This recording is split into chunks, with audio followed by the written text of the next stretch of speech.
Pertama-tama izin Bapak Panglima atas paparannya yang sangat komprehensif dan juga visioner. Kami izin memberikan pendalaman terkait dengan RUU TNI.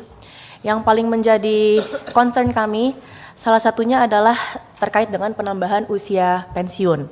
Yang mana latar belakang pemikiran dari revisi UU TNI itu adalah salah satunya penyempurnaan pada aspek pembinaan dan penggunaan kekuatan TNI.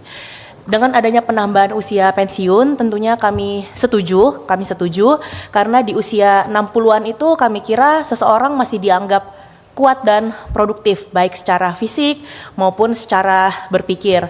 Apalagi kalau kita berbicara bahwa Bapak TNI ini kan kami yakin dari sejak muda sudah punya kesehatan yang bagus, menjaga kebugaran tubuh sehingga perpanjangan usia ini bukan sesuatu yang harus diragukan.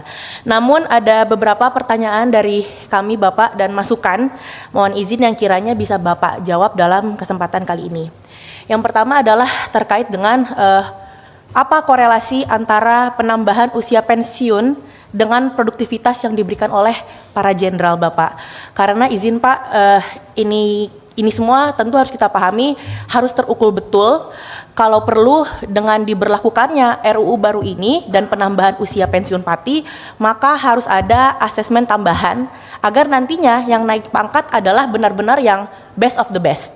Dan tentu juga harus menggunakan merit system, jangan sampai tidak berbanding lurus dengan produktivitas yang diberikan kepada negara. Karena sepemahaman kami, apabila seorang jenderal naik, tentunya maka gajinya harus naik, tunjangan harus naik, negara yang menanggung, baik tunjangan kesehatan, tunjangan jabatan, dan lain sebagainya.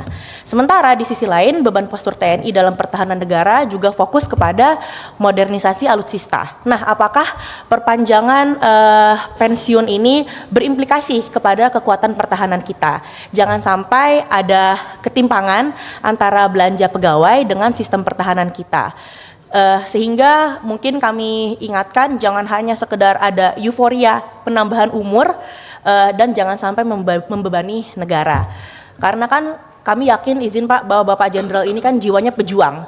Nah, dengan perpanjangan usia pensiun ini, apa yang kiranya akan diberikan seorang pejuang kepada negaranya? Terutama Jenderal bintang 2 ke atas, kami kira harus benar-benar orang-orang yang teruji dan berintegritas, jangan hanya karena, mohon maaf, kepentingan-kepentingan tertentu. Dan berikutnya juga kami yakin bahwa tata kelola personel di TNI saat ini sudah baik dan semakin baik, terus bertransformasi. Namun dengan adanya perpanjangan usia ini, perpanjangan usia pensiun, pasti harapannya akan ada perubahan dalam sistem pembinaan karir di dalam internal TNI.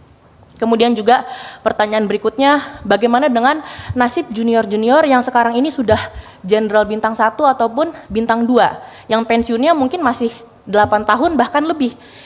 Tentu dengan akan bertambahnya usia pensiun ini, maka pensiunnya akan lebih lama lagi. Mohon maaf Bapak Panglima, kami hanya memberikan masukan, tentu ini harus dipikirkan betul. Kami ingin agar kinerja dalam internal TNI harus terus diperbaiki, yang sudah baik harus semakin baik dan ditingkatkan lagi, dan target-target penguatan TNI di masa kepemimpinan jenderal-jenderal yang pensiunnya akan lebih panjang ini harus betul-betul terukur.